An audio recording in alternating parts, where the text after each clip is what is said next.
Hello বন্ধুরা, আজকে ওয়েদারটা কেমন বলো? প্রচন্ড ঠান্ডা লেগেছে। এই দেখো, দেখেই বুঝতে পারছো এটা কি হচ্ছে। মাছের ঝোল কিন্তু আছেই, কিন্তু তাও ভাবলাম খিচুড়ি করি, বৃষ্টির দিন তো প্রচন্ড কষ্ট হচ্ছে। হঠাৎ করে দুপুরবেলা 4-5টা হাঁচি দেওয়ার পরই নাক দিয়ে জল, চোখ দিয়ে জল। তবে এটা হয়েছে মিষ্টির দোষে। দুপুরবেলা হলেও এটা হচ্ছে মিষ্টির দোষে। কেন বলো তো?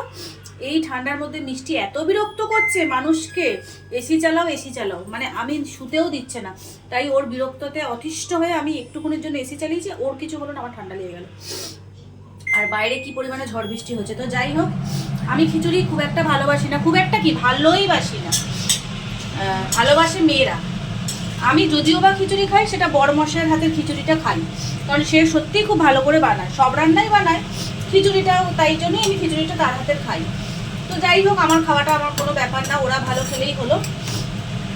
তো বৃষ্টির দিন, ঠান্ডা ঠান্ডার দিন, আর আমার প্রচণ্ড ঠান্ডা লেগেছে। যদিও খাই অল্প একটু, ছোট বাটি করে খাবো, না খেলেও চলবে, কারণ পেটটা ভর্তি ভর্তি আছে।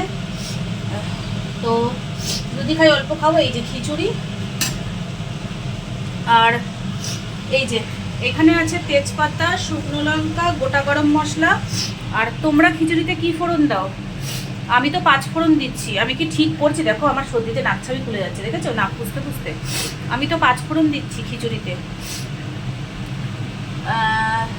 শুকনো লঙ্কা, তেজপাতা, গোটা গরম মশলা, আর একটু আদাও দেবো তেলে। আদাটা একটু ভেজে ভেজে নেবো, কাঁচা আদার গন্ধ ছাড়বে না। আর 5 ফোড়ন দিচ্ছি। ঠিক আছে? আমি কি ঠিকঠাক ফোড়ন দিচ্ছি?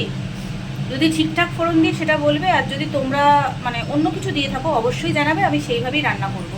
কারণ আমি খিচুড়ি খুব একটা ভালো পারি না করতে। খুব কষ্ট হচ্ছে বন্ধুরা। চলো টাটা, বেশি কথা বলবো না। এক্ষুনি তোমাদের সামনে আবার নাক দিয়ে চোখ দিয়ে জল পড়বে, হাঁচি। টাটা।